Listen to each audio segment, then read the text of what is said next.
If you're not familiar, and I'll do a little side tangent again, is this is what got me into blockchain technology, which is really the kind of the core technology behind Bitcoin.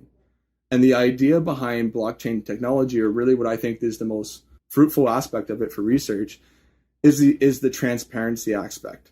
That it's essentially a digital ledger or a digital recording of a given event that's not necessarily stored on a central hub. Okay.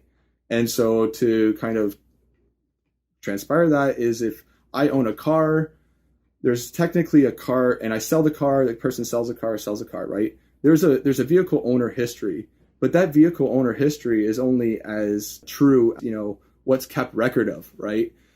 And so the way blockchain technology works is every time a transaction's made, it's replicated as a block or stored within a block. And then these blocks are then copied across multiple nodes, aka multiple computers, aka multiple people or institutions, right? That are now essentially independent warehouses or storage, also verifiers of data or transactions, right?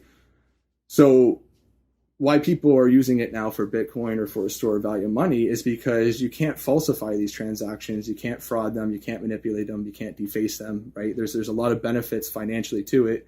Going back to the blockchain technology aspect of it, is I've been always passionate and have been working on the background of this is how do we then integrate this into a research ecosystem, right?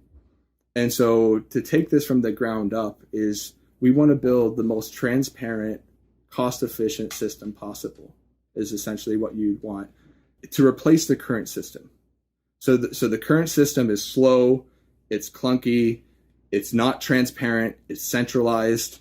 It is in the worst way possible. Yeah. Yeah. It's also politically influenced. I'll stop there before I end my academic career. But you go on with this, and you hear the people that are in academia just complain about it, right? So let's build a better one. Let's not try to tinker it and switch the format. Let's actually build a better one. Okay.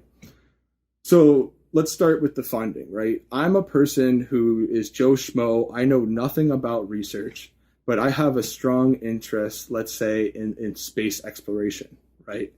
And I want to go, and I go to the grocery store, doesn't matter what it is, buy my groceries. The cashier says, hey, would you like to donate $1 to?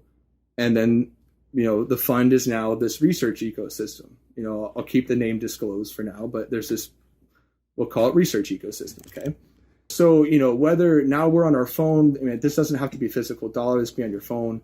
But the idea of it is, me as Joe Schmo, I'm really interested in space exploration. And so I want to contribute money to the next trip to Mars, right? I want to know that every single penny of my dollar went to that rocket ship. And so in this blockchain technology, how beautiful would it be as a consumer or as someone, as a donor, I guess, right? That I would know my dollar went to buy screw 536 on the left wing of the spaceship. And so when that spaceship takes off and heads to Mars, that sentimental value I feel as someone who's donating and contributing to science. I'm not a rocket scientist, but man, I love space exploration, right? And we did my little part, and I can see the outcome of it. I know I've seen the transaction. I know my money went to where I wanted it to go.